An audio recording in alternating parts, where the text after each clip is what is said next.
Buenos días. A nombre de la Academia Nacional de Estudios Políticos y Estratégicos, les damos la más cordial bienvenida a nuestro seminario La caída de Kabul, fin de la guerra contra el terrorismo. Saludamos especialmente al director de la Academia, señor Jorge Robles Mella, al subdirector académico, señor Luis Farías Gallardo, y al subdirector administrativo, señor Piero Farandini González. Durante las exposiciones, los micrófonos y video de quienes están conectados por la plataforma Zoom estarán apagados. No obstante, tendrán la posibilidad de realizar preguntas en el icono Preguntas y Respuestas.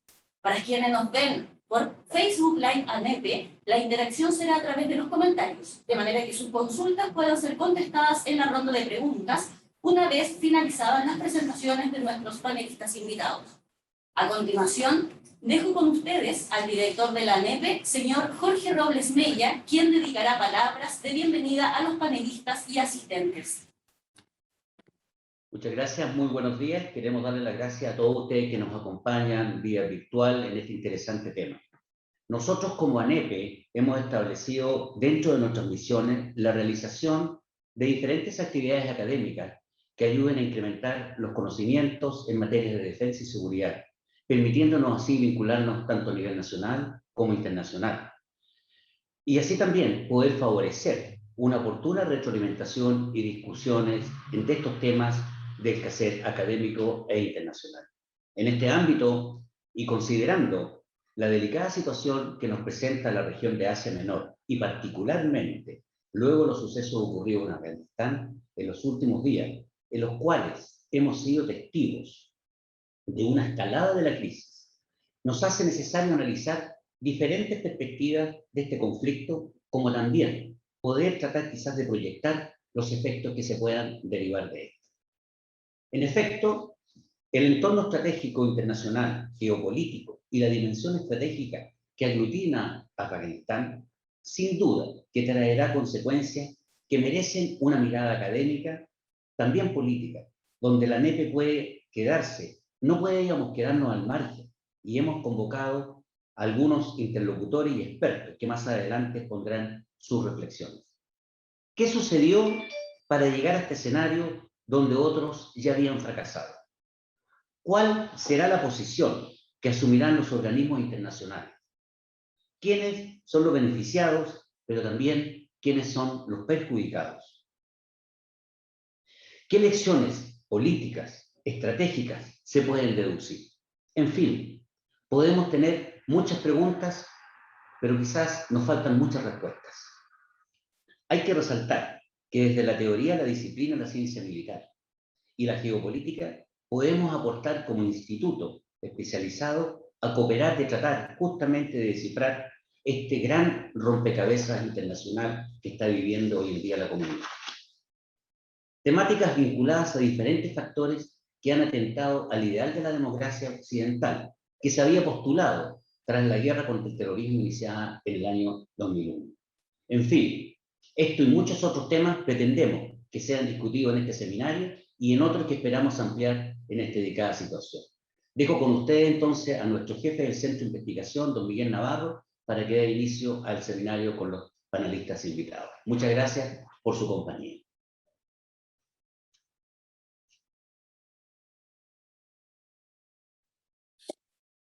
Muy buenos días.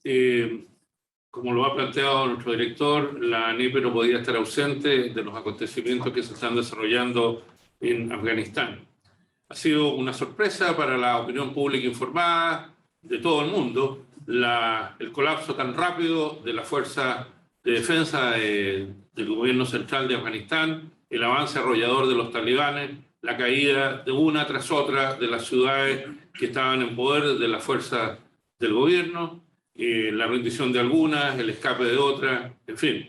Todo el proceso ha sido una tremenda sorpresa para el mundo. Se sabía, por supuesto, del acuerdo del año 2020, logrado entre el gobierno norteamericano bajo la presidencia de Donald Trump y el movimiento talibán, pero no se esperaba que el avance fuese tan rápido, el colapso tan apresurado y las consecuencias geopolíticas, estratégicas, pero también humanas, que estamos viendo todos los días en la televisión, se hubieran planteado de tal manera. y sobre todo con esta rapidez y con esta crueldad con que se aprecia en los noticiarios de televisión.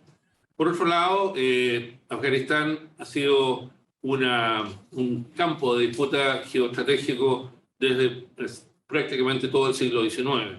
El conflicto que se generó entre Rusia, el Imperio ruso y el Imperio británico a propósito de la presencia del Raj británico en la India durante el siglo XIX, todo lo que fue la frontera del noroeste, en fin, todo esto generó ya reveló ya el valor estratégico de Afganistán en el juego de poder mundial, y esto se ha mantenido a lo largo del tiempo. No podemos olvidar la invasión soviética de Afganistán, la complejidad del proceso que se desarrolló, lo cual una vez más perfiló el valor geoestratégico que tiene la región de Afganistán, juntamente con Pakistán. Entonces, desde ese punto de vista, los acontecimientos actuales ciertamente están generando un impacto de opinión pública considerable. También hay que tomar en consideración que esta es la guerra más larga que tuvo Estados Unidos, 20 años, la más larga de su historia. Nunca había tenido un conflicto tan largo. Superó a Vietnam y superó a todos los demás conflictos en los cuales participó Estados Unidos. Y también fue el esfuerzo de country building, de crear condiciones políticas más largas que tuvo Estados Unidos, y en ambos casos la evidencia hasta ahora sugiere que ha fracasado. Por lo tanto, particularmente interesante, resulta muy interesante y necesario resultaba muy interesante y necesario para la NEPE poder realizar un seminario sobre este tema. Y para estos efectos tenemos un equipo de selección, diría yo, con la mayor propiedad para poder exponer sobre sobre los temas. En primer lugar, entonces, tenemos el gusto de presentar a doña Tamara Betequian, que es periodista, magíster en Ciencia Política de la Universidad Católica y es redactora de temas internacionales del Mercurio. También tenemos al profesor John Griffith, que es doctor en estudios americanos de la Universidad de Santiago de Chile y jefe de estudios de la organización Athena Lab.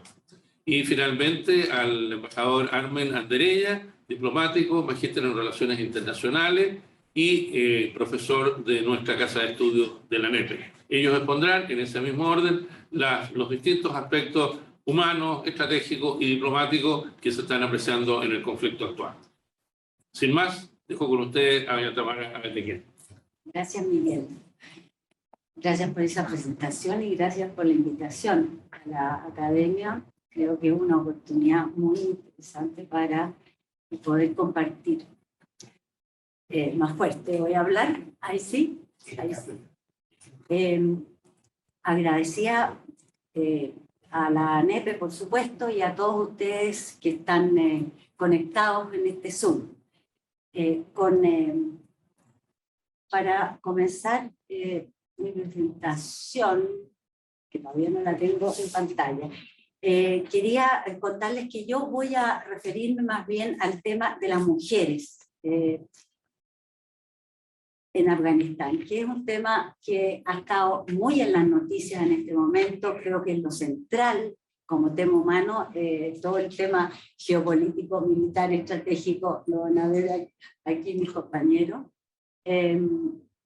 Todavía no tengo la presentación, pero podríamos, ¿sí? Ahí sí, ahí ya tenemos por lo menos la primera cara, este es el título que le di a mi presentación. Como ven, es un poquito pesimista.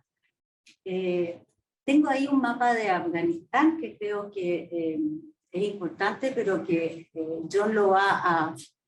¿Sí? Lo va a... ¿Sí? ¿Un problema técnico? No, perfecto, pero quería mostrarles, decirles que el mapa en realidad lo tengo para ilustrar, pero yo sé que John va a... No lo estoy compartiendo. No lo está compartiendo. Bueno, sigo conversando entonces. Decía que el mapa, que van a ver en un momento más, es sobre la distribución de las etnias afganas en el país. Y creo que John va a referirse más en específico a eso, solo para darles la idea de que es un mosaico de razas y que en general hoy día en realidad están bastante más mezclados que eso más bien son las regiones originales. Mi presentación tiene 5 partes y voy a avanzar en ella conversando con ustedes. Esa es una linda ilustración que agradezco a Cristian Chateau que me la incorporó al PowerPoint, de Shamisia Hassani. Son niñas, como ven, mujeres que están sufriendo y temiendo lo peor. Esta es Salima Masari. Salima, junto a Zarifa Ghaffari y Fawzia Kufi, son mujeres valientes afganas que decidieron quedarse en Kabul tras la llegada de los talibanes. Salima dice, ahora no habrá lugar para las mujeres. Eso lo dijo poco antes de tomar las armas y enfrentar la arremetida fundamentalista en la provincia de Balkh, donde ella era la gobernadora. Salima nació en Irán, a donde su familia huyó durante el régimen comunista de los 80, y estudió en la Universidad de Teherán. Es de esas mujeres que volvieron con formación universitaria desde afuera. Ella es de la etnia Hazara, que en su mayoría son chiitas, como los iraníes. Las últimas noticias que se tienen de ella es que habría sido capturada por los talibanes. Zarifa es de la etnia Pashtun, el grupo mayoritario de Afganistán. Fue alcaldesa y sobrevivió a varios atentados. Fundó una organización de mujeres emprendedoras y tenía un programa de radio que defendía los derechos de las mujeres.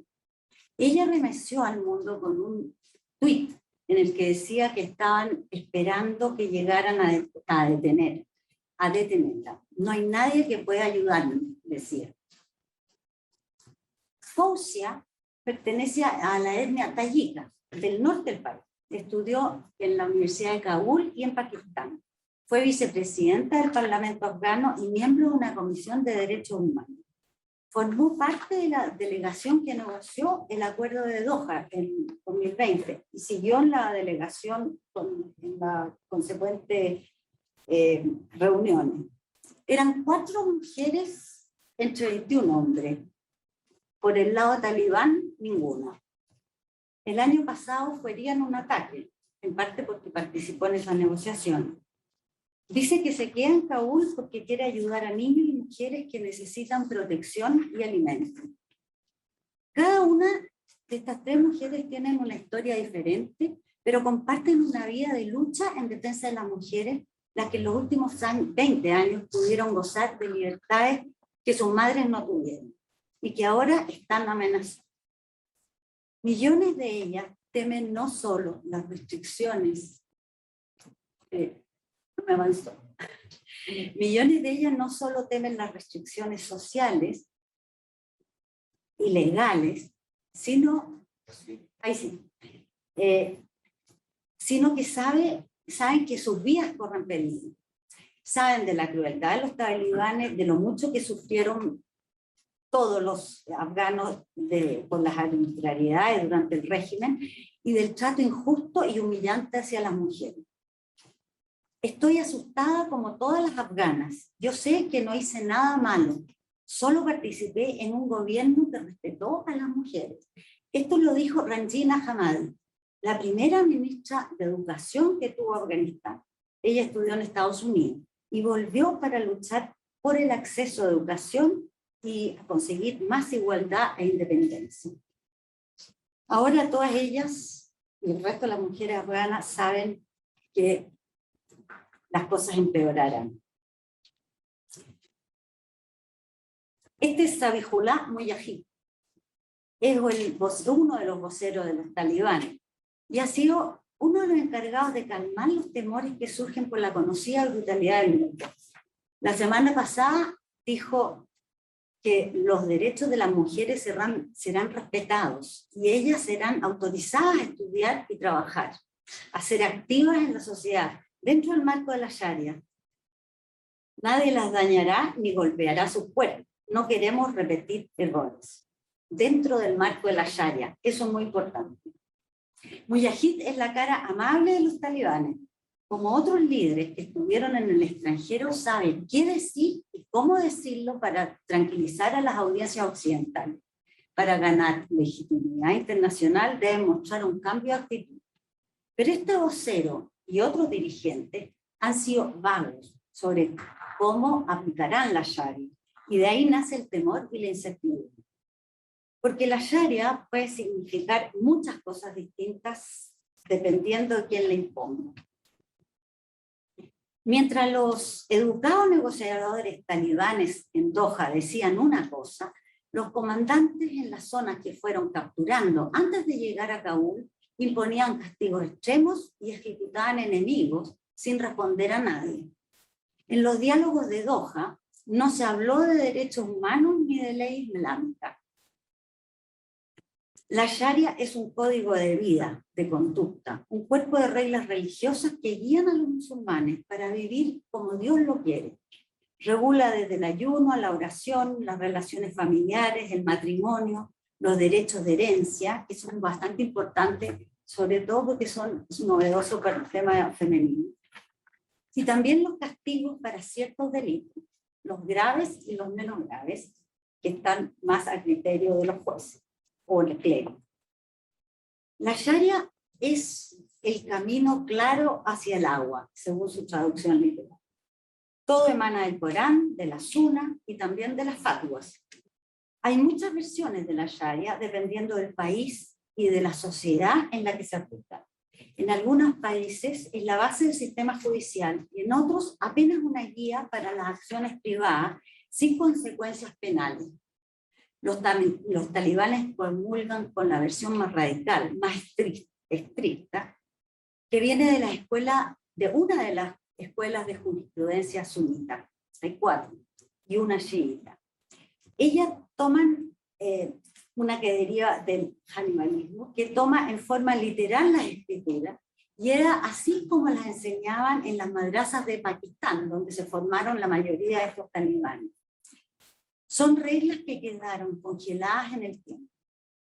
Durante el régimen talibán fueron comunes las ejecuciones públicas, los azotes, las lapidaciones, los cortes de mano, los castigos más tradicionales. Por eso también, por eso también el trato a las mujeres, a ver, vamos a avanzar. ¿Me las cambia usted? Eso. Como aplicaban, como ellos tienen la versión más radical de la Sharia, por eso también está el trato a las mujeres, que es tan duro, la prohibición de educarlas más allá de los 12 años, salir de las casas sin chaperón, un hermano, un pariente, un primo, el marido, por supuesto, y la obligación de usar la burka. Esta interpretación conservadora y extrema de la Sharia encontró terreno fértil en Afganistán, una sociedad tradicional machista al extremo y que sin embargo había tenido varios intentos de modernización y reforma. El machismo Afganistán, por supuesto, que no tiene ese nombre, porque tienen otras terminologías. Una de las reformas claves que tenía que ver con la educación de las niñas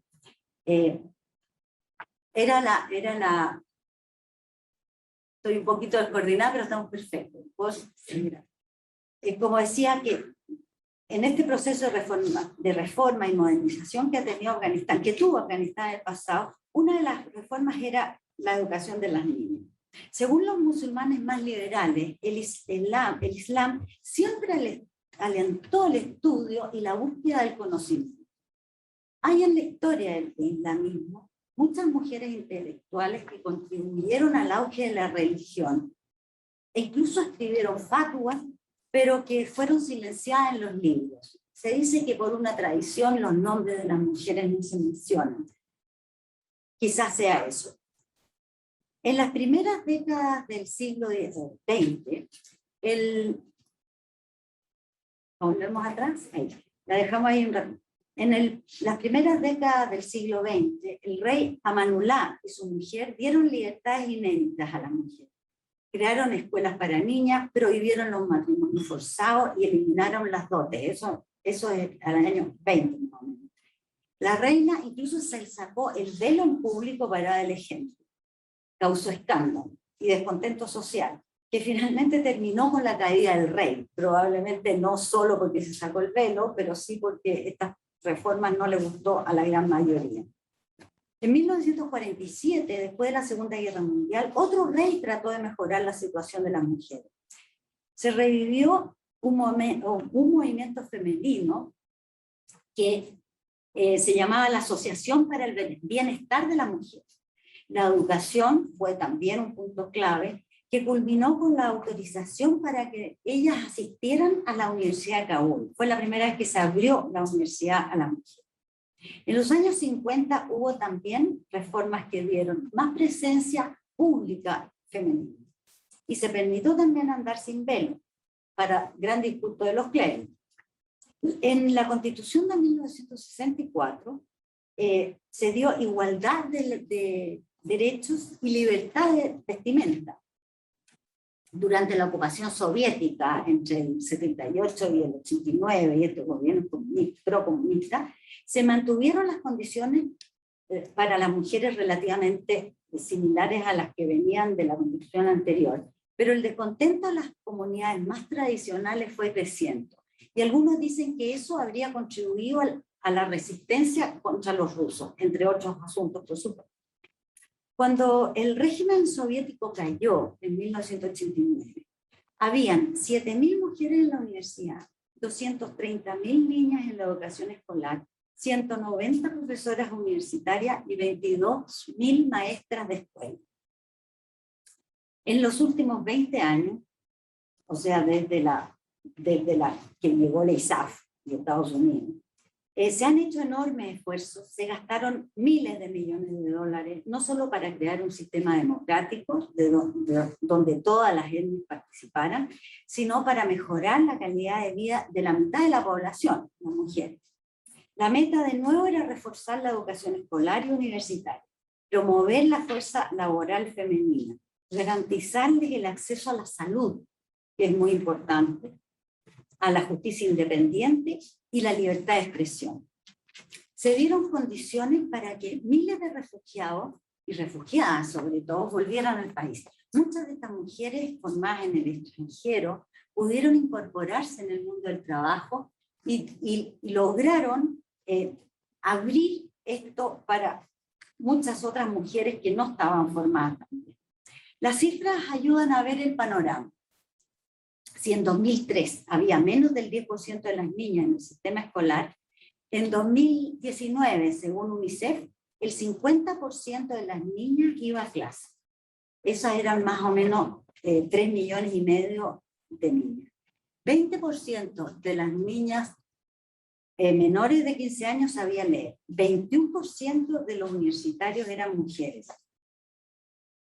Un dato ilustrativo podría explicar la baja escolaridad. 60% de las niñas se casan entre los 15 y 16 años. La expectativa de vida de las mujeres era de 56 años en 2001, a 66 subió esto el año 20. La tasa de fertilidad también bajó. Voy a saltar algunas otras, a ver si estaba ahí, sí, ahí están, esos que eran importantes.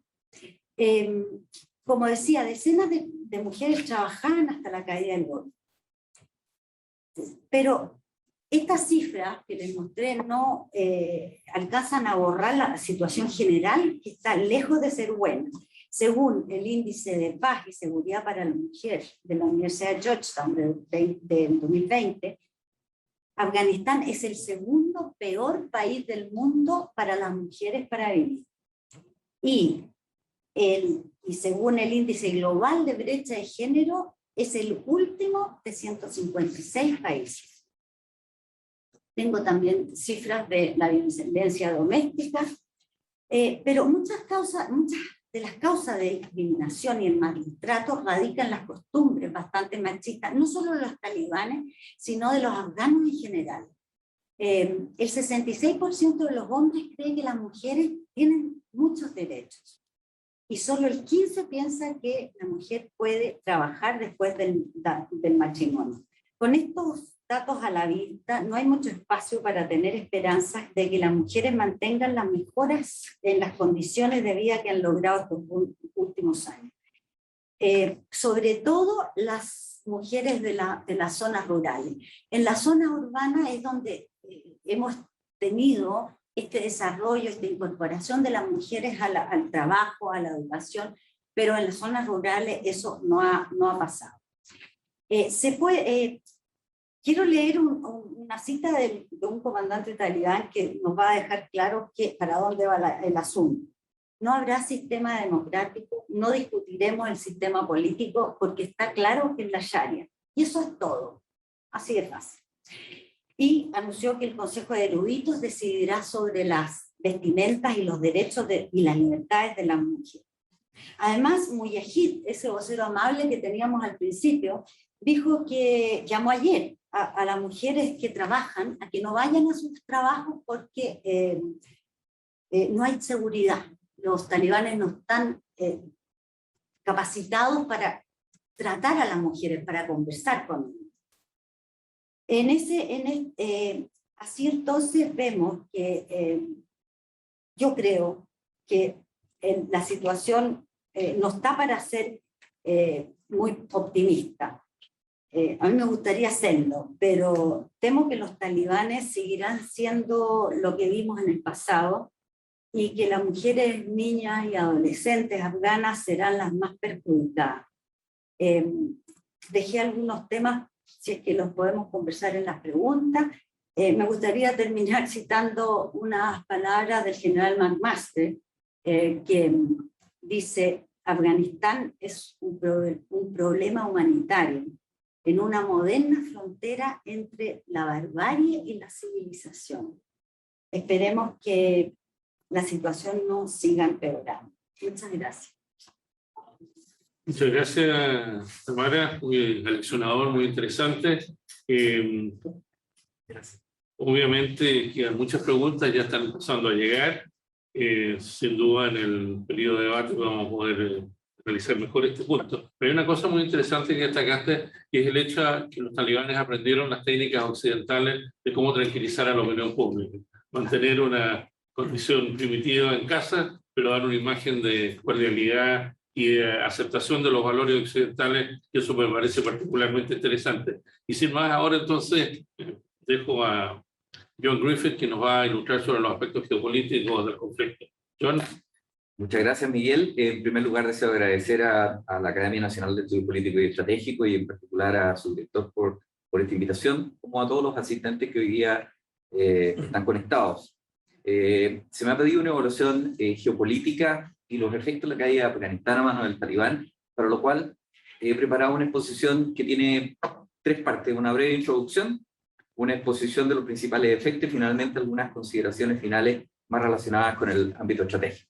Lo primero, a modo de introducción, que habría que decir que Afganistán es un estado de aproximadamente 32.890.171 habitantes, en un territorio de 652.000 y un poco más kilómetros cuadrados de superficie, y que se encuentra dividido y segmentado en 34 provincias. Su capital, Kabul, concentra un poco más de 4 millones de habitantes, existiendo, como lo mencionaba recién Tamara, más de 12 diferentes etnias en su territorio, con sus respectivos lenguajes y dialectos. Esto no es menor porque nos habla de una gran variedad de etnias y lenguajes en una sociedad de carácter más bien tribal y de clanes. El 99.86% de religión musulmana, fundamentalmente suní, y el 65% de la población es menor de 20 años. Es un dato también muy relevante. Pero adicionalmente a lo anterior y de la perspectiva de seguridad, Afganistán produce el 80% más de opio a nivel mundial, fuente principal de financiamiento talibán. Se estima que en forma general representa o da trabajo a 600.000 afganos todo este tema del narcotráfico. A fines de los 70, sufrió la invasión soviética, ¿verdad? Por todos conocidas, para posteriormente, a finales de los 80, entrar a un periodo de guerra civil, que finaliza finalmente con la invasión norteamericana del 2001 como una respuesta consagrada por Naciones Unidas del derecho a legítima defensa para poder intervenir fundamentalmente en contra del régimen talibán que albergaba al grupo terrorista Al-Qaeda, la base, que significa la base. Entonces, esta guerra se extendió por 20 años y ya en junio de este año el talibán dominaba el 20% del territorio del país. Y en julio el 54%. Sin embargo, ya a principios de agosto controlaba casi la totalidad del país, incluyendo su capital y principales ciudades. Lo novedoso de esto es la rapidez con la cual el régimen talibán tomó el control del país, ya que hoy día domina más territorio que controlaba en septiembre del año 2001. Ahora me voy a referir fundamentalmente a los principales efectos geopolíticos de la caída de Afganistán a agosto de 2021. Primero que nada, si uno revisa las principales publicaciones, hay consenso en que está traspasando la mayor responsabilidad a los poderes regionales por mantener estabilizada el área. En el mapa que se aprecia en la transparencia, no sé si está siendo compartido, voy a ir de una u otra forma refiriéndome a los distintos países vecinales de Afganistán. Pero esta responsabilidad fundamentalmente para estos poderes regionales tiene que ver con Pakistán, con la India, con China, con Rusia y por cierto también con Irán. Así como a organismos internacionales como la Organización de Cooperación de Shanghái. Ni a China, ni a Rusia, ni a la India, ni a Irán les conviene una mayor actividad terrorista e insurreccional en Afganistán. Existen fuertes razones de seguridad y económicas involucradas al día de hoy.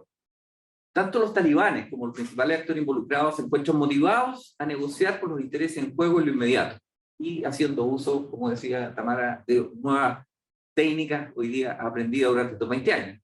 Unos para posibilitar su reconocimiento, los talibanes, los otros para lograr en este minuto una evacuación pacífica y un traspaso de poder lo más favorable a su propio interés en el corto plazo. Estados Unidos, por otra parte, ahora orienta sus medios a la competencia entre grandes potencias, abandonando el posicionamiento estratégico que tenía en Medio Oriente y Afganistán. Ahora bien, ¿cuáles son los principales elementos para cada uno de los países? Para la India, es importante destacar que representantes indios ya habían tomado contacto con representantes del régimen talibán en Doha el año 2020. El gobierno afgano no estuvo en las conversaciones de Doha, es un actor importante, pero aparentemente sí estuvo en el menú. El 14 de agosto del año 2021, el portavoz talibán Suhail Shaheen destacó que el régimen apreciaba los esfuerzos de la India y todo lo realizado a favor de las personas en Afganistán. India ha sido un gran actor en la construcción de infraestructura y capacidad en las últimas 2 décadas. 3 elementos para considerar una futura estrategia de la India respecto a Afganistán. El primero, las experiencias pasadas con el régimen talibán. El año 99, terroristas pakistanos secuestraron un avión de aerolíneas indias con 160 pasajeros, lo condujeron a Kandahar. Hubo negociaciones entre el régimen talibán y la India, finalmente la India terminó por liberar a 3 terroristas. Por otra parte, la red Haqqani, aliada con el talibán, y ambas con el servicio de inteligencia pakistaní, denominado ISI, han atacado los intereses de la India en Afganistán, incluida su embajada. La India hoy día deberá asumir la amarga realidad de que Pakistán ha sido el ganador en Afganistán. Por otra parte, la India posee a su favor los estrechos vínculos con países europeos como Irán, Rusia y los Estados Unidos para posible acuerdo. Con todo, se estima que la India debe desarrollar un adecuado balance entre permanecer comprometido en Afganistán sin necesariamente legitimar al Emirato Islámico. Adicionalmente, el país podría hacerse de esfuerzos internacionales ahora para una conferencia en la que se aborde una transición de poder lo más pacífica posible entre todos los actores afganos. De paso, asegurando compromisos para una mayor estabilidad regional, en la cual concuerda sin ningún lugar a duda China y Rusia. ¿Qué ocurre ahora para Irán? El año 2001 y luego los atentados, hay que recordar que Irán cooperó con Estados Unidos en la expulsión del régimen talibán. Sin embargo, 20 años más tarde, ha celebrado la retirada de los Estados Unidos de la región. La pregunta es, ¿qué motivó este cambio de conducta? Bueno, lo primero, la postura cambió radicalmente después de la invasión de Estados Unidos en Irak el año 2003, interpretada localmente en el contexto de un plan mayor para terminar con el régimen iraní. Irán, por otra parte, jugó un doble juego, uno con el gobierno de turno, apoyando al gobierno de turno y al mismo tiempo apoyando al régimen talibán. Lo anterior es el reflejo de una inherente tensión estratégica iraní. ¿Entre qué cosas? Entre el interés nacional iraní y el etos revolucionario de su gobierno islámico. Mientras una estabilidad tenue servía al interés nacional iraní, la presencia de los Estados Unidos en Afganistán era evidentemente contraria a los valores revolucionarios de Irán. Entre ambas opciones, Teherán ha preferido el desorden talibán a un orden respaldado por Estados Unidos y a una presencia de Estados Unidos en el área.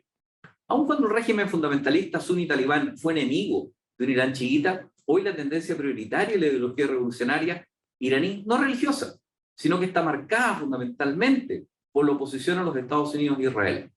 Ello se puede comprobar en el abierto respaldo iraní a países no alineados religiosamente, como Corea del Norte o Venezuela, así como a grupos radicales suníes, incluyendo a Hamas, Yihad Palestina Islámica, los talibanes y Al-Qaeda, con quienes comparte adversarios comunes.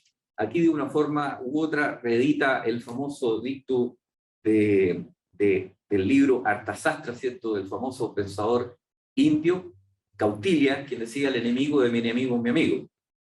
Existe en Afganistán una minoría, Amar hacía mención a la minoría chiá hazara, adversa al régimen talibán. Esta es una minoría étnica, probablemente que se estableció allí en el 1200 como producto de todas las hordas de esa época que asolaron la región, fundamentalmente de los hunos. Pero es adversa al régimen talibán y tiene profundos sí lazos con Irán. La protección de esta etnia en particular es un elemento importante para Teherán. Un tema clave y estratégico para Irán es la cantidad de refugiados afganos en su país y la nueva ola que se podría desencadenar en las próximas semanas. Al 2020, solamente recordar que existían casi 3 millones de refugiados, digamos, afganos en Irán. 950.000 documentados, pero más de 2 millones indocumentados. Por otra parte, en Irán es relevante destacar que más del 80% de la heroína a nivel mundial proviene de Afganistán, pero gran parte de ese flujo ingresa a Irán a través de sus 921 kilómetros de frontera para su exportación a Europa. Otro aspecto para evaluar en relación con Irán será la postura de Irán ante los esfuerzos internacionales y de Estados Unidos de contener el programa nuclear iraní, cuando la retirada de Afganistán puede ser interpretada en el régimen como una gran debilidad de los Estados Unidos. Ahora bien, para Pakistán ha celebrado la retirada de Estados Unidos de Afganistán, señalando incluso el primer ministro Imran Khan que los afganos han roto los grilletes de la esclavitud. Para Pakistán, y bajo la lupa de su rivalidad con India, esta victoria del talibán representa o es vista como la derrota de un gobierno afgano pro-India. No debemos olvidar que el régimen talibán posee profundos y estrechos vínculos con el ISIS pakistaní. Bueno, no en vano Osama Bin Laden fue sorprendido en Pakistán. De allí que esta victoria del talibán se interpretaba como un incremento de su influencia en Afganistán y una disminución de los nexos con la India, particularmente entre la India y los gobiernos de Hamid Karzai y Ashraf Ghani. Islamabad se posiciona hoy día como principal interlocutor entre el régimen talibán y la comunidad internacional. Pero el régimen talibán gobernando Afganistán representa también una amenaza respecto a fomentar una actitud de grupos extremistas hostiles al actual gobierno pakistaní, como el Talibán Pakistán, que opera en el borde afgano. Ese mismo grupo ha atentado con bomba y explosión contra los intereses de China en Pakistán, que es otro actor importante, como en julio de 2021 en que fallecieron ciudadanos chinos en un proyecto hidroeléctrico. Bueno, para Pakistán estos riesgos son solo daño colateral en su objetivo de mantener su interés nacional vis a vis con la India y de paso la búsqueda de una mayor influencia política en Afganistán, pero al mismo tiempo debe asegurar un grado de estabilidad a los intereses chinos en el país, así como también al importante corredor chino hacia el mar Arábigo. Bien, ahora, ¿cuáles son los elementos fundamentales para Rusia? Bueno, Moscú ha mantenido contactos permanentes con el régimen talibán desde hace algunos años. En julio de 2021, el ministro de Relaciones Exteriores ruso recibió una delegación del talibán en Moscú. A nivel militar y su seguridad, comenzó a fortalecer sus lazos y alianzas adicionalmente con los países de Asia Central, donde está la República Stán, finalizando este mes ejercicios militares con fuerzas uzbekas y tayicas en la frontera de Afganistán. Con la entrada del talibán a Kabul, Moscú no evacuó su embajada, y permanece en contacto con las nuevas autoridades.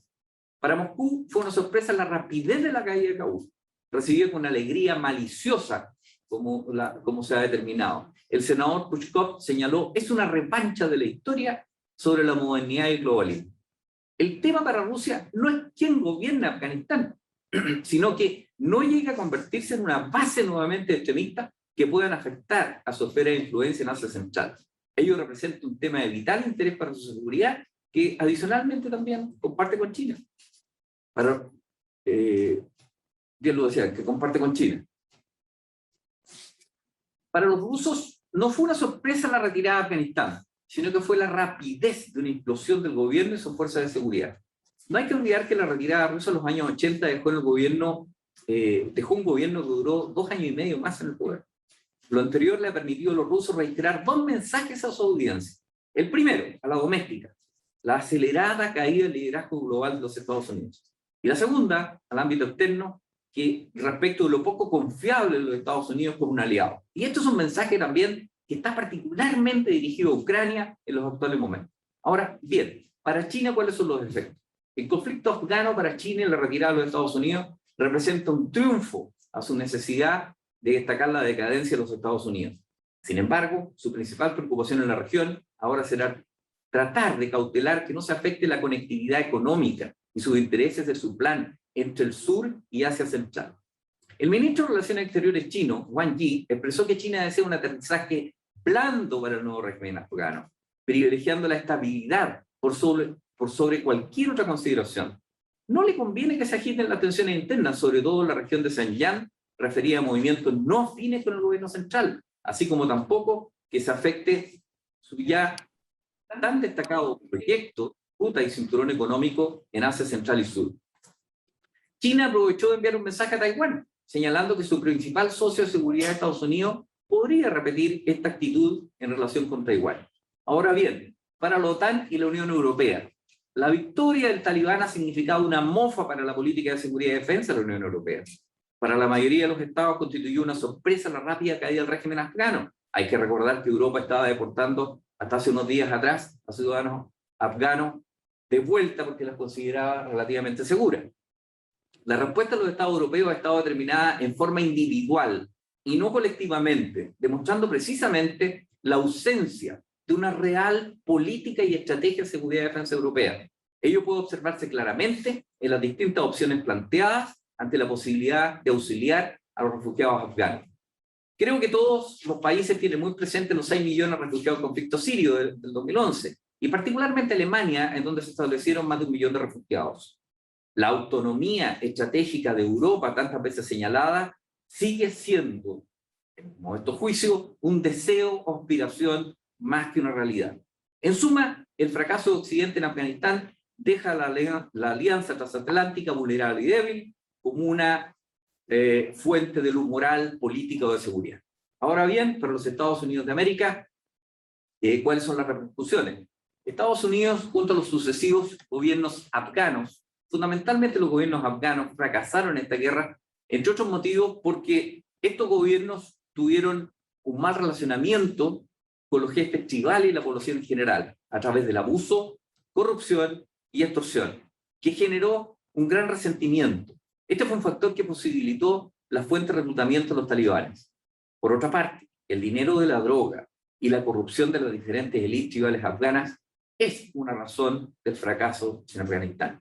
Por otra parte, el accionar de Pakistán y su doble estrategia de presentarse como aliado de los Estados Unidos, mientras al mismo tiempo mantiene sus nexos ayudando al régimen talibán a través de su principal servicio de inteligencia. Por otra parte, la distracción de Estados Unidos en abrir un segundo frente en Irak el año 2003 es otro factor que no podemos dejar de lado para explicarnos lo que hoy día ocurre. Y fundamentalmente y finalmente el diseño de fuerzas de seguridad y defensa nacionales, me refiero a un ejército afgano, sin la debida unidad nacional y fuerza moral para lograr la victoria militar. Esto es realmente importante. Una cadena de mando institucional que, en el ejército que además colisionaba con lealtades de tipo tribal y familiares. Teniendo en cuenta ahora la actual situación en plena evolución en Afganistán, se aprecian 3 aspectos objetivos que se deben considerar. Primero viene al corto plazo, posibilitar la evacuación de afganos expatriados y los que se identifican como afines a los Estados Unidos y NATO, más los que están en alto riesgo por ser adversarios reconocidos de los talibanes. Cada día aumentan más las noticias de que los talibanes ya están accionando en contra de ellos. Ello evidentemente requiere la aprobación del régimen talibán y de allí la urgencia de negociar y la presencia del director de la CIA, in situ, hablando con el jefe de los talibanes en las últimas 48 horas. Segundo, dicha negociación debiera considerar la protección de los grupos minoritarios como los Hazara y los derechos fundamentales de las mujeres. La potencial ayuda humanitaria internacional debiera estimular lo anterior para incitar al régimen a cumplir con ello y condicionar la ayuda al cumplimiento de ello. Tercero, mantener muy controlada y monitoreada la situación respecto al retorno de grupos extremos y terroristas a Afganistán.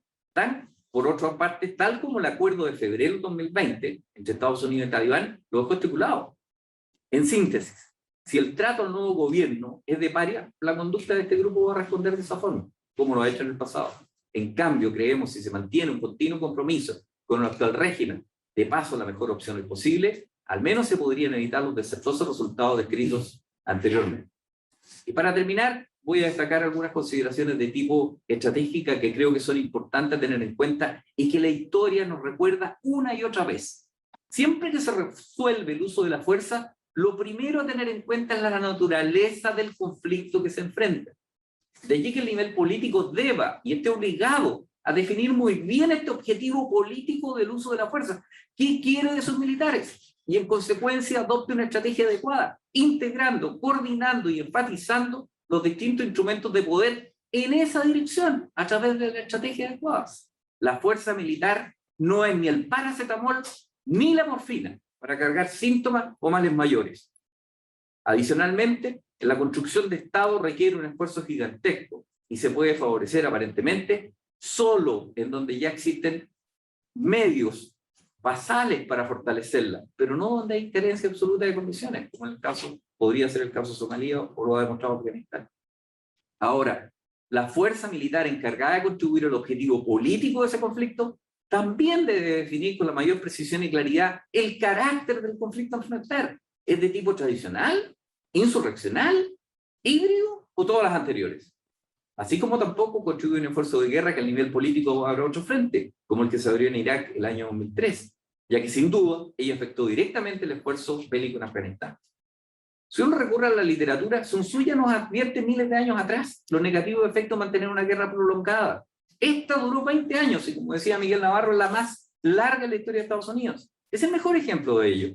Así como advierte que lo primero a afectar es la estrategia adversaria, luego las alianzas, y tercero, solo si las dos han fallado, solo allí usan la fuerza. O bien, ganar sin combatir, como fue aparentemente la estrategia del Talibán para la rápida conquista de Kabul y de Afganistán en esta última fase.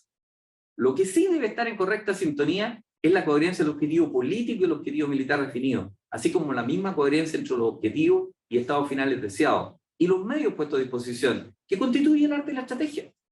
Este conflicto significó la pérdida de más de 6.000 soldados y contratistas de Estados Unidos, más de 1.100 soldados de la OTAN, el gasto de 2,3 trillones de dólares en 2 décadas, y la mantención en el pic de la presencia norteamericana de más de 100.000 tropas en territorio afgano. Las estrategias que se evalúen jamás deben estar, por otra parte, ajenas al análisis de la cultura y idiosincrasia de quienes ocupan o habitan el territorio.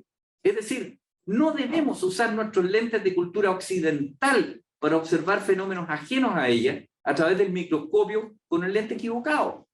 El mejor ejemplo es el esfuerzo de construir un ejército nacional entre más de 12 etnias y lenguas y dialectos, sin considerar que esta comunidad imaginada, como diría Anderson, del Estado, no está en su mente ni en su cultura, en donde priman los aspectos tribales y de clanes. Adicionalmente, Afganistán en este ejército nacional distribuyó las distintas etnias no a donde pertenecían, sino que a etnias diferentes, lo que influyó además en la comunicación, porque no hablaban el lenguaje, porque no tenían las lealtades y porque tampoco comprendían las subculturas locales.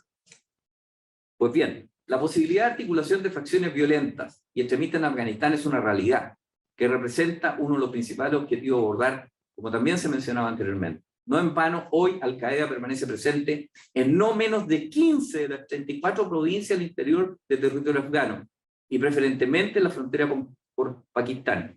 con Pakistán. Este es un elemento que se deberá monitorear muy de cerca para evitar, ¿cierto?, que la situación empeore en Afganistán. Con todo, y finalizando, el problema de Afganistán y la inestabilidad regional pasa a ser un problema ahora de mayor preocupación para los principales actores regionales ante la retirada de Estados Unidos, que tiene un fundamento, uno podría decir, realista para reorganizar sus fuerzas ante la actual competencia entre grandes poderes, aun cuando su percepción global esté siendo seriamente afectada. Es del interés, por otra parte, de China, Rusia y la India mantener dicha estabilidad, y ahí hay un punto de coherencia con la política norteamericana. Finalizo con las palabras de George Kennan en el año 2002, que fue el gran ideólogo, ¿verdad?, de la Guerra Fría. La guerra posee sus propios momentos y nos separa de todas aquellas reflexionadas intenciones anteriores. Apenas la iniciamos. En otras palabras, el riesgo es terminar luchando, olvidando el principal propósito por el cual la iniciamos. Creo que es una buena lección tanto para el nivel político como particularmente para el estamento militar. Gracias. Muchas gracias, John. Particularmente interesante esta visión geoestratégica. Creo que incluso tiene lecciones para Chile, considerando nuestra alianza estratégica con Estados Unidos, una apuesta que hicimos hace más de 20 años y que la hemos ido revitalizando de tiempo en tiempo. Nos han llegado muchas preguntas, de manera que también vemos el interés que ya ha demostrado para nuestra audiencia. Y ahora, para cerrar este ciclo de las exposiciones, dejo al embajador Armen Andereña, quien nos va a explicar sobre los aspectos diplomáticos del conflicto y una experiencia personal que tuvo él como miembro de una misión de las Naciones Unidas en Afganistán. Armen, the floor is yours. Muchas gracias, Miguel. Bueno, comienzo agradeciendo a la Academia, a la dirección de la Academia, por la invitación que me han cruzado para participar en este panel. Como todos sabemos, el conflicto se inicia con el ataque a las Torres Gemelas. Posteriormente, en octubre del 2001, Estados Unidos y Gran Bretaña invaden Afganistán y comienza un proceso de reconstrucción de la institucionalidad afgana, que, como ya se mencionó anteriormente en esta ocasión, es la conferencia de Bonn, que se llevó a cabo en noviembre del 2001. Ahí confluyen representantes de todas las provincias afganas, con diferencias de clanes, tribus, etnias, etc. Y donde se puede apreciar en toda su magnitud la diversidad de lo que es Afganistán. La diversidad cultural, política, religiosa de ese país. Los representantes tenían una sola característica en común. Ninguno reconocía al otro la capacidad para representar al país en esa conferencia. Y fue la labor de Naciones Unidas como un mediador político que logró sacar adelante ese acuerdo y establecer los mínimos políticos necesarios para ir construyendo un gobierno nacional. Establecer plazos para que se establecer plazos para constituir esta suerte de congreso que era la Loya Jirga y poder dar inicio también a la creación de una nueva constitución nacional. Hago esta introducción porque es necesario destacar que Naciones Unidas, si bien estaba en Afganistán antes de la invasión, operaba desde Pakistán por razones de seguridad. Y posteriormente a la invasión siguió operando parcialmente desde Pakistán, pero trasladando a sus equipos a Kabul para poder empezar a distribuirse por el territorio nacional. Un hecho importante fue que en diciembre del 2001, el Consejo de Seguridad estableció la Fuerza Internacional de Asistencia para la Seguridad en Afganistán. En otras palabras, un grupo de 17 naciones que ofrecieron su participación para brindar seguridad a Kabul y sus alrededores. Nada más que eso. Una situación que a los 6 meses se vio que era absolutamente imposible de mantener y los jefes tribales pidieron que esa presencia se ampliara a las demás ciudades, grandes ciudades por lo menos, lo cual fue aceptado y autorizado por el Consejo de Seguridad. Chile fue electo para ser miembro del Consejo de Seguridad para el periodo 2003 y 2004. El año 2004 se produjeron unos enfrentamientos en la frontera norte de Afganistán por territorios de cultivo de drogas. Lo grave de esto fue que los enfrentamientos se produjeron entre miembros de la Alianza del Norte, que era comandada por el entonces ministro de Defensa de Afganistán, y las fuerzas gubernamentales. Lo que se percibió a nivel internacional como una pugna entre el ministro de Defensa y el presidente Karzai. Este ministro de Defensa, el general Dostum, como él decía orgullosamente, general de 4 estrellas, que nunca visitó una academia militar en su vida. Él se había ganado todas sus estrellas en el campo de batalla. Lo fuimos a visitar. Y digo que lo fuimos a visitar porque el Consejo de Seguridad, en una reunión en Nueva York, decidió que había que ir en pleno a Kabul a brindar un respaldo político inequívoco al gobierno de Karzai. Y a su vez, hablar con el general Dostum y decirle que todo tiene un límite.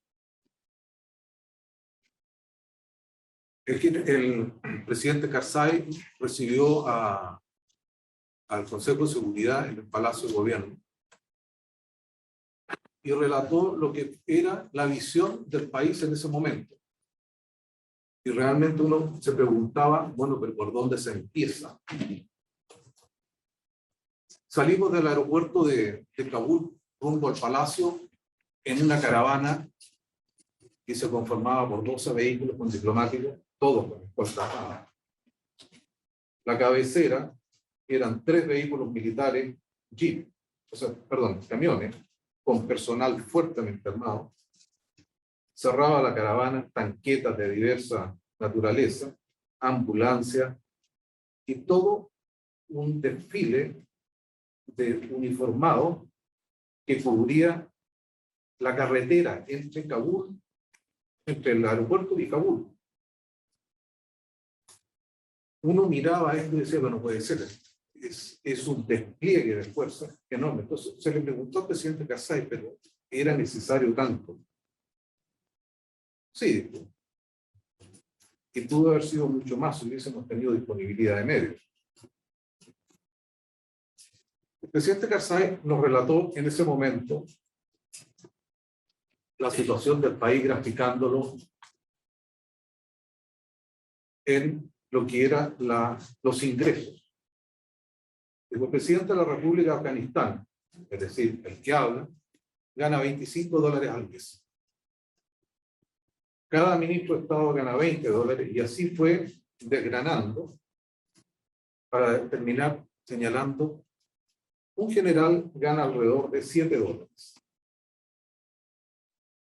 El policía que ustedes encuentran en la calle gana $2. ¿Cómo puedo evitar decir que en la noche alguien se acerque a ese policía y le ofrezca $100 por el arma que tiene en la mano?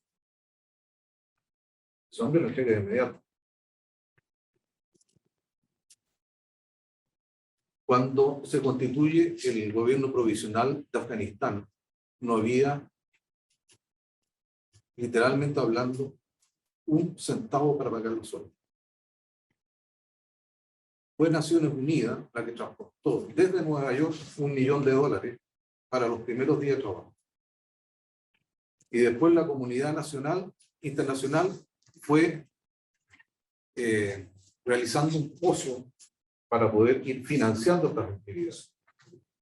Y menciono esto porque mucha gente mira esta situación internacional y dice, ¿y qué ha hecho la comunidad internacional? Naciones Unidas se desplegó con todas sus agencias en todos los lugares que pudo de Afganistán. Tuve la oportunidad de conocer un colega canadiense en Nueva York, con lo cual compartíamos banca en las distintas reuniones. Y un día él cuenta que se va a Afganistán a trabajar por una agencia humanitaria. Conversamos con él y le dijimos si estaba seguro de lo que estaba haciendo. Él iba muy ilusionado. A los 20 días nos llega la comunicación en una salida de terreno, una bomba destruyó el vehículo al cual se dirigía. Sin lugar a dudas, la experiencia personal más impactante que tuve en toda mi carrera profesional fue la llegada a Kabul, una ciudad absolutamente destruida. Ver salir en pleno invierno, ver salir a la gente de los escombros de los edificios reventando, era algo muy impresionante. Mi calefacción, la ciudad no tenía ninguno de los servicios básicos que uno puede esperar. Electricidad, alcantarillado, luz eléctrica, nada. Hay que recordar un antecedente ahí.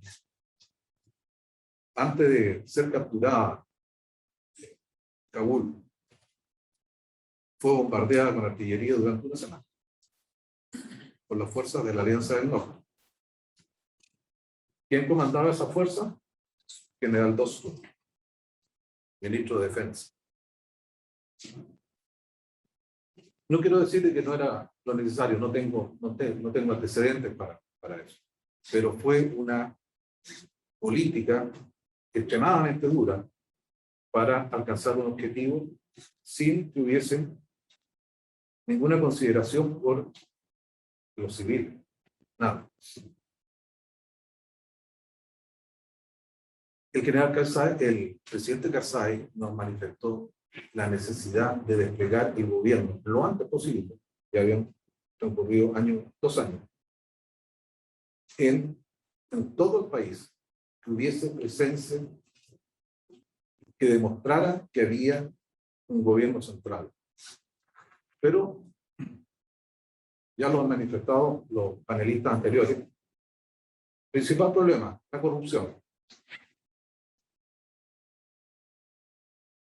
¿Cómo llegar con los equipos, con los medios, a los distintos lugares, ¿sí?, que estaban siendo atacados, no solamente fuera de la ciudad, sino también dentro de la generación de seguridad, un problema constante en estos 20 años en Afganistán.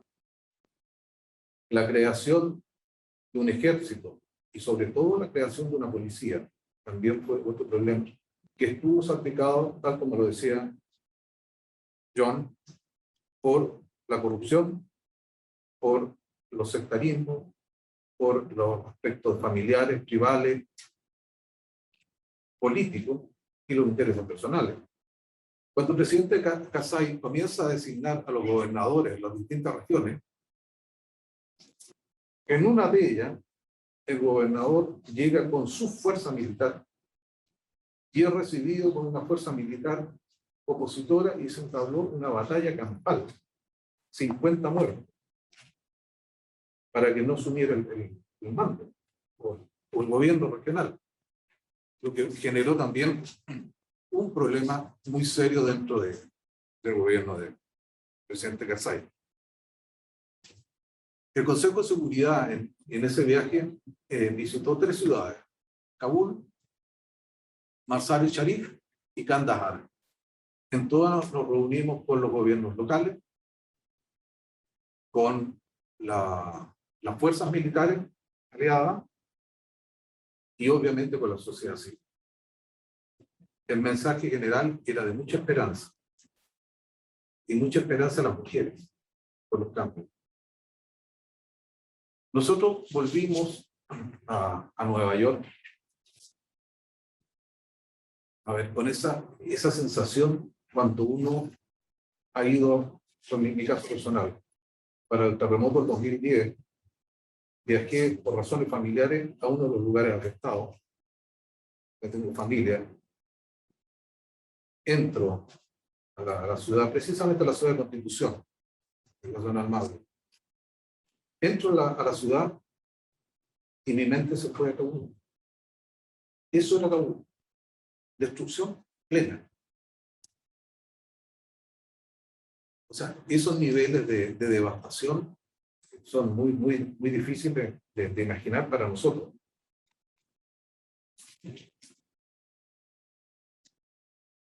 Bueno, la situación global de seguridad en el territorio siempre fue un problema, ya lo hemos mencionado, y no pudo ser, lo importante de esto es que son los problemas que se ven al comienzo del sistema y terminan siendo los que nos llevan a estos resultados. No es un problema de falta de recursos.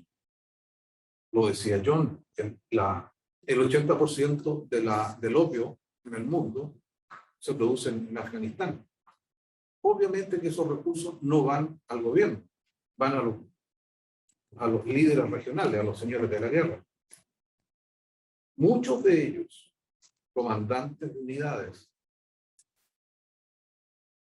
Y por eso que se explica la situación final de la caída de Kabul en 10 días, porque las fuerzas no estuvieron, los soldados no estuvieron dispuestos a pelear por su jefe. Si esos soldados hubiesen estado en su comarca, podría haber sido, pero de esta manera no. No se logró el objetivo de crear una fuerza policial. Y ahora lo que tenemos que ver es cuáles van a ser las consecuencias de esta situación para la comunidad internacional. Para Naciones Unidas, que no logró concretar la creación de un nuevo gobierno, la construcción de un nuevo país, situación que la podemos ver en Irak, situación que se repite en Libia. Yo creo personalmente que Naciones Unidas va a tener que revisar su concepto. Obviamente que para eso se necesita un entorno de seguridad. Tampoco se lo pudieron proveer. Pero está demostrado que nosotros como Occidente llegamos a instalar nuestro sistema.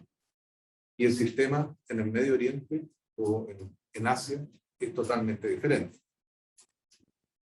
Creo que el gobierno norteamericano sale terriblemente afectado políticamente. Esto no es una derrota militar, esto es una derrota política, donde sus aliados tendrán que ver si pueden seguir teniendo la certeza de que en caso de necesidad podrán contar con Estados Unidos. Los acuerdos de Doha, si bien es cierto, estaban claros, pero nunca se imaginaron de que iban a tener estos resultados. No me quiero pasar en el tiempo. Dejo hasta acá mi intervención. Muchísimas gracias, Armen. Ha sido muy impactante el relato de su experiencia personal en Afganistán, el sufrimiento del pueblo, las condiciones de la idiosincrasia del país y cómo esto afectó el resultado de toda esta campaña y el proceso de intentar construir un sistema occidental en una cultura muy distinta. Tenemos numerosísimas preguntas, nuestra audiencia obviamente muy estimulada por vuestras presentaciones, nos ha preguntado muchas cosas. Hay algunas preguntas que son individuales y otras colectivas, voy a tener que seleccionar y resumir algunas. Hay una directamente para Tamara.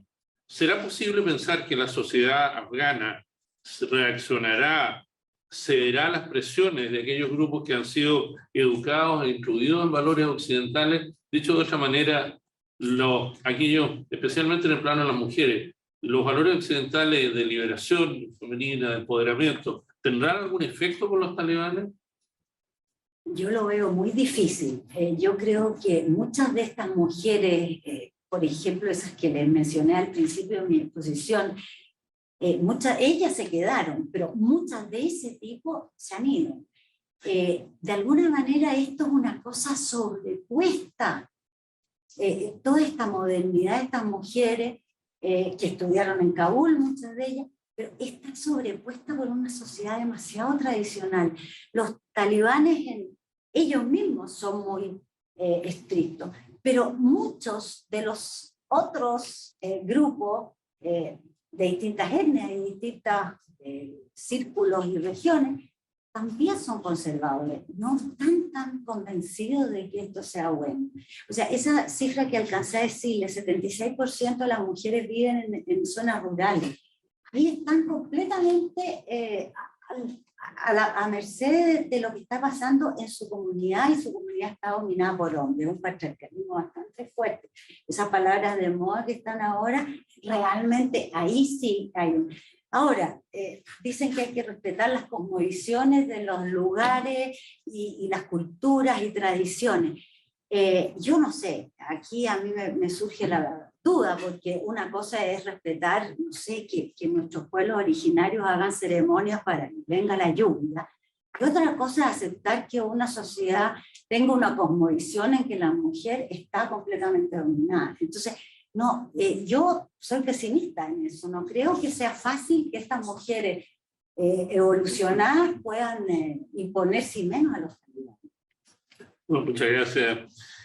Aquí tenemos una pregunta sobre el efecto que esto va a tener en Occidente, en la Alianza Occidental. ¿Esto es una cuestión local? ¿Se puede analizar solo en una lógica local o tenemos que verla en una lógica mucho más amplia en términos de reacomodos de poder entre Occidente y las potencias de Asia, considerando a Rusia no como un país europeo, sino como una potencia asiática? Pregunta para John, específicamente. Y también para, por supuesto, cualquiera puede intervenir, esto nadie tiene... No, bueno, es indudable que lo que ocurre en Afganistán tiene una interpretación regional y una global.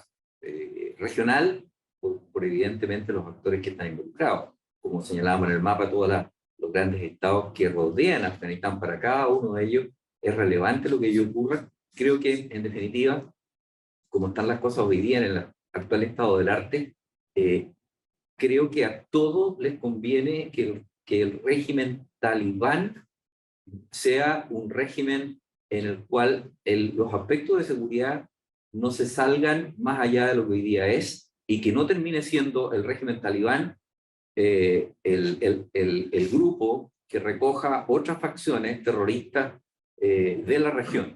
Yo creo que hay un interés nacional en cada uno de los estados por mantener la situación relativamente controlada. Ahora, ¿cuál es la gran pregunta?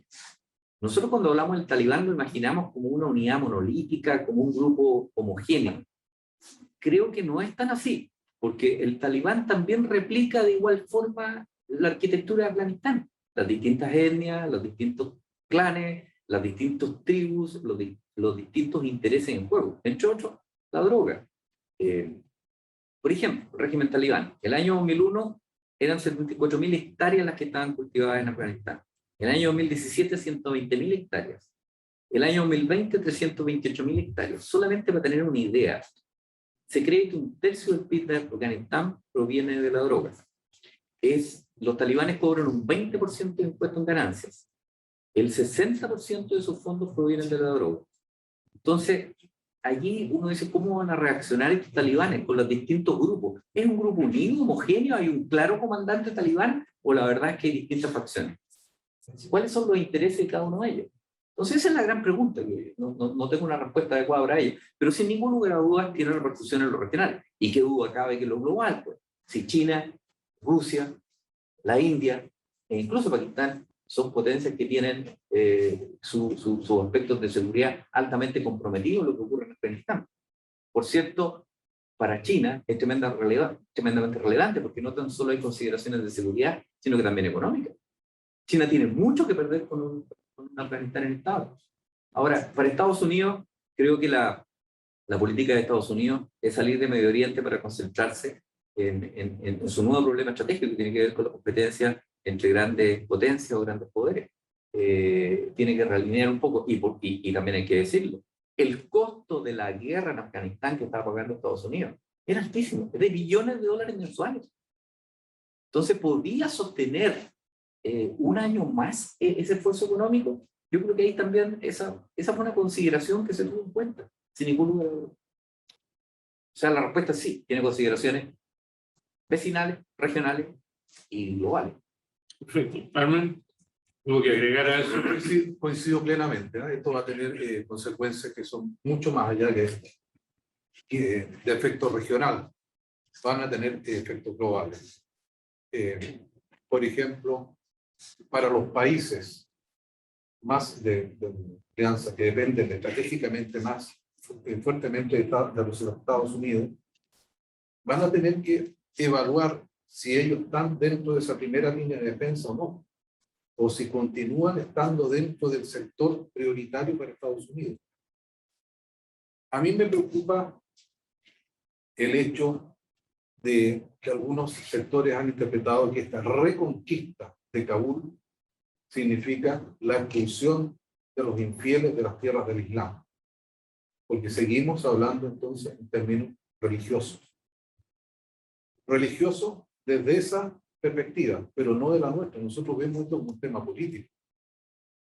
Y como tema político afecta en el corto plazo. En la próxima elección ya están habiendo las repercusiones sobre eso. En cambio, en el tema religioso, no, pueden esperar un par de generaciones y van a seguir machacando hasta lograr el objetivo. Entonces, creo que hay que ver quiénes son estos nuevos talibanes. ¿Son los mismos de hace 20 años atrás? Yo creo que no. Deben venir más refinados. Puede que en el fondo no haya mucha diferencia. Yo concuerdo con Tamara. En materia de tratamiento a la mujer, la charia va. ¿Qué es lo que hacen grupos como Al-Qaeda adentro de Afganistán? Terminando las actividades hostiles, ¿se van a quedar ahí de vacaciones? ¿Qué hace el ISIS? Esos son temas que a mí me preocupan. Gracias. Perfectamente. En realidad esto parece confirmar a Huntington a propósito de su choque de civilizaciones, porque he visto así efectivamente esto es algo que sobrepasa con muchas consideraciones estratégicas, militares, incluso políticas, claramente. Y tenemos una pregunta que yo creo que va a ser la última, tenemos muchas, pero obviamente el tiempo avanza, es directamente para Armen, sobre el impacto que tendrá las declaraciones de la alta comisionada de las Naciones Unidas respecto al tratamiento de las mujeres, los niños, en Afganistán. ¿Tendrán algún efecto o el talibán es totalmente invulnerable e impenetrable frente a esa argumentación? Yo creo que hoy por hoy a nivel internacional no hay nada que sea invulnerable e impenetrable. Lo mencionaba Tamara, va a haber que usar una fuente de convencimiento o de negociación. Aquí hay algunos límites, usted necesita, no es que quiera, usted necesita la comunidad internacional, necesita la ayuda en estos y estos sectores, nosotros se la vamos a brindar, pero el costo es en materia de la mujer por lo menos. Pero va a tener que ser una negociación muy fuerte, muy a puerta cerrada, para que cada tampoco. Perfectamente, realmente tenemos muchas preguntas, pero estas noticias en desarrollo y desde luego esta va a ser solo el primero de varios seminarios que está organizando ya la ANEPE sobre este tema. Sabemos que las repercusiones son en el muy corto plazo, pero también en el mediano y van a ser en el largo plazo. Por lo tanto, desde ya la academia se compromete a nuevos seminarios sobre este mismo tema en la medida que vaya progresando la situación, que tengamos una perspectiva más de tiempo para analizarlo. Así que con eso vamos a cerrar esto, pero desde luego quiero antes de despedirme dejarlos cordialmente invitados para la presentación del próximo jueves, el próximo martes, del subsecretario de Defensa, Cristian de la Maza, quien va a exponer sobre la política de defensa que ha sido recientemente promulgada por la actual administración. Y con eso paso a cerrar este seminario. Agradezco vuestra presencia y ciertamente los dejo ya invitados a la presentación de Cristian de la Maza y a los futuros seminarios que ya están en planificación sobre este tema interesante, activo y que, como dije antes, es noticia en desarrollo para la opinión pública internacional y, por lo que hemos visto, también para la opinión pública chilena. Muchísimas gracias y que tengan muy buenos días.